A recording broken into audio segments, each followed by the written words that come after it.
America ने भारत को जिस किलर ड्रोन का सपना दिखाया था, वह अब अरबों की कीमत पर बिकने वाला महज एक कबाड़ बनकर रह गया है। और अमेरिका ने भारत को धोखा देकर खतरनाक ड्रोन के नाम पर सिर्फ और सिर्फ कबाड़ ही पकड़ा दिया, क्योंकि जो किलर ड्रोन हूतियों के सामने दम तोड़ चुका है, वो चीन और पाकिस्तान जैसे ताकतवर दुश्मनों के सामने क्या ही कर पाएगा। ऐसे में इस विवादित डील में अरबों की रकम खर्च करके बुरा फंस गया है। पूरी डेवलपमेंट क्या है, आइए समझते हैं आज की इस वीडियो में। लेकिन आगे बढ़ने से पहले भारत ने अमेरिकी टैरिफ पर जो जवाब दिया है, उसके लिए कमेंट में जय हिंद जरूर लिखे। दरअसल यमन के हूती विद्रोहियों ने हाल ही में दावा किया कि उन्होंने अमेरिका के एक और MQ-9 रीपर ड्रोन को मार गिराया है, जो कि इस ड्रोन के खिलाफ 15वां सफल हमला है। और यह घटना इजरायल हमास युद्ध के दौरान हुई है। अब सवाल ये उठता है कि अगर हूती विद्रोही, जिनके पास सीमित रॉकेट्स और मिसाइलें हैं, इन अत्याधुनिक MQ-9 रीपर ड्रोन को गिरा सकते हैं, तो फिर चीन और पाकिस्तान जैसे शक्तिशाली देशों के सामने इन ड्रोन की क्या स्थिति होगी। ये सवाल और भी ज्यादा अहम इसलिए हो जाता है क्योंकि भारत ने अमेरिका से $3.6 अरब में 31 MQ-9 रीपर ड्रोन खरीदे हैं और इनकी डिलीवरी जल्द ही शुरू होने वाली है। देखा जाए तो यह सौदा जो बाइडेन प्रशासन के दौरान हुआ था, और अब भारत के पास ये अत्याधुनिक ड्रोन होंगे जिनका उपयोग रक्षा क्षेत्र में अहम भूमिका निभा सकता है।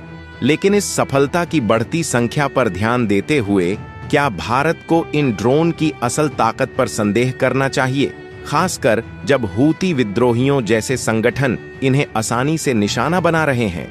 तो यहाँ पर हूती विद्रोहियों का दावा है कि यमन में अमेरिकी ड्रोन को एक अभियान के तहत मार गिराया गया है। इसके अलावा हूती विद्रोहियों ने कसम खाई है कि अमेरिका के खिलाफ इसी तरह से अभियान चलाए जाएंगे। वहीं अमेरिका के एक रक्षा अधिकारी ने पुष्टि की है कि ऑपरेशन पोसिडॉन आर्चर के तहत ऑपरेशन के समय लाल सागर के ऊपर एक MQ-9 ड्रोन खो गया है। यानी अमेरिका ने मान लिया है कि उसका एक ड्रोन खो गया है। तो सवाल यह है, क्या भारत ने अमेरिकी किलर ड्रोन खरीदकर गलती कर दी है? क्योंकि भारत के सामने हूती विद्रोही नहीं, बल्कि चीन और पाकिस्तान जैसे देश हैं। और देखा जाए तो सितंबर 2023 से लेकर अब तक अमेरिका ने हूतियों के हाथों इस तरह के 15 ड्रोन खो दिए हैं, जो इस अत्याधुनिक तकनीक की वास्तविक क्षमता पर सवाल उठाते हैं। और इसी बीच अब भारत ने अमेरिका से $3.6 बिलियन में इन ड्रोन के 31 घटिया एक्सपोर्ट वेरिएंट्स खरीदने का निर्णय लिया है, ताकि ये ड्रोन चीन और पाकिस्तान जैसी मजबूत सेनाओं के खिलाफ प्रभावी साबित हो सकें। लेकिन ये सवाल उठता है कि क्या भारत इतनी बड़ी राशि खर्च कर इन ड्रोन पर भरोसा कर सकता है, जब इनकी कार्यक्षमता पहले ही परीक्षणों में कमजोर साबित हो रही है। दिलचस्प बात यह है कि भारत के खुद के स्वदेशी प्रोजेक्ट्स पर भी काफी निवेश हो रहा है, जैसे कि तेजस MK-2 के लिए कुल रिसर्च और डेवलपमेंट बजट $2.4 बिलियन है और तापस के लिए $215 मिलियन का बजट निर्धारित किया गया है। ऐसे में जब देश के पास अपनी खुद की विकसित तकनीक है, तो फिर ये सवाल उठता है कि क्या भारत इस किलर ड्रोन के साथ 2 फ्रंट्स पर युद्ध लड़ने के लिए तैयार है, या यह महज एक महंगी खरीदारी साबित होगी।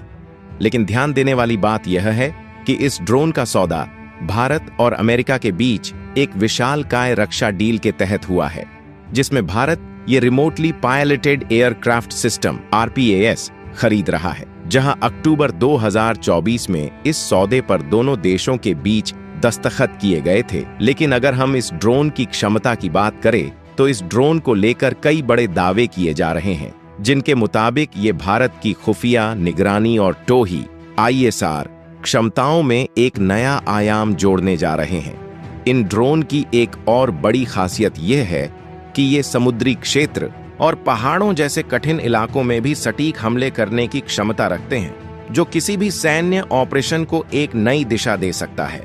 दरअसल MQ-9 भी MQ-9 रीपर का एडवांस संस्करण है, और इसका डिजाइन इसे विशेष रूप से लंबी दूरी की निगरानी और सटीक हमलों के लिए सक्षम बनाता है।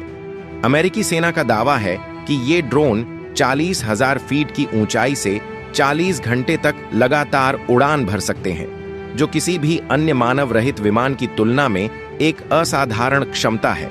इसके अलावा इस ड्रोन का बाहरी पेलोड क्षमता 2155 किलोग्राम है, जिससे इसमें विभिन्न प्रकार के हथियार जैसे स्ट्राइक मिसाइल्स लोड किए जा सकते हैं। यह ड्रोन न सिर्फ अपने हमले की ताकत के लिए चर्चित है, बल्कि इसकी एक और अद्भुत क्षमता यह है कि यह खुद ब खुद उड़ान भरने और सुरक्षित लैंडिंग करने में भी सक्षम है। इससे इनकी संचालन क्षमता और भी मजबूत हो जाती है, क्योंकि ऑपरेटर को लगातार नियंत्रण की आवश्यकता नहीं होती। इसका मतलब यह है कि ये ड्रोन भारत की सुरक्षा रणनीतियों में अहम भूमिका निभा सकते हैं, खासकर उन क्षेत्रों में जहां दुश्मन की मौजूदगी और खतरा बढ़ा हुआ हो। और देखा जाए तो भारत और अमेरिका के बीच हुआ MQ-9B ड्रोन का डिफेंस सौदा अब तक के सबसे बड़े रक्षा समझौतों में से एक माना जा रहा है। इस सौदे को लेकर दावा किया जा रहा है कि यह भारत की खुफिया, निगरानी और टोही ISR क्षमताओं में सुधार करेगा और दोनों देशों के बीच रक्षा सहयोग को और भी मजबूत करेगा। भारत के लिए यह सौदा रणनीतिक दृष्टि से बेहद अहम है, लेकिन इससे जुड़ा एक बड़ा सवाल है जो कई विशेषज्ञों के मन में है। अगर ये ड्रोन यमन के हूती विद्रोहियों के खिलाफ लड़ाई में भी नाकाम हो रहे हैं, तो पाकिस्तान और चीन जैसे मजबूत सैन्य प्रतिद्वंद्वियों के सामने इनकी क्या हालत होगी।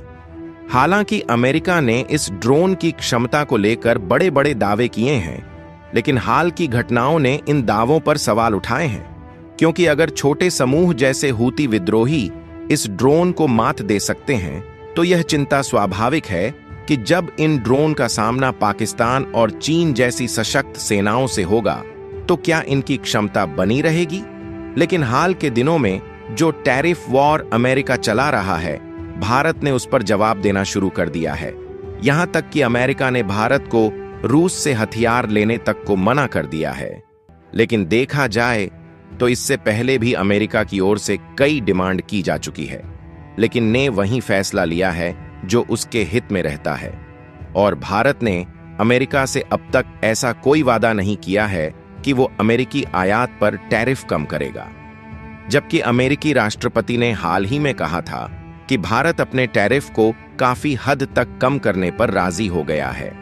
लेकिन अमेरिकी राष्ट्रपति के दावों और मीडिया रिपोर्टों पर भरोसा नहीं किया जा सकता, क्योंकि दोनों देशों के बीच द्विपक्षीय व्यापार समझौते पर बातचीत अभी भी जारी है और यहां पर भारत ने अमेरिका के साथ व्यापार शुल्क पर कोई प्रतिबद्धता नहीं जताई है और यहां पर भारत मुक्त व्यापार के पक्ष में है और व्यापार का उदारीकरण चाहता है, जिससे दोनों देशों के बीच व्यापार बढ़ाने में मदद मिलेगी।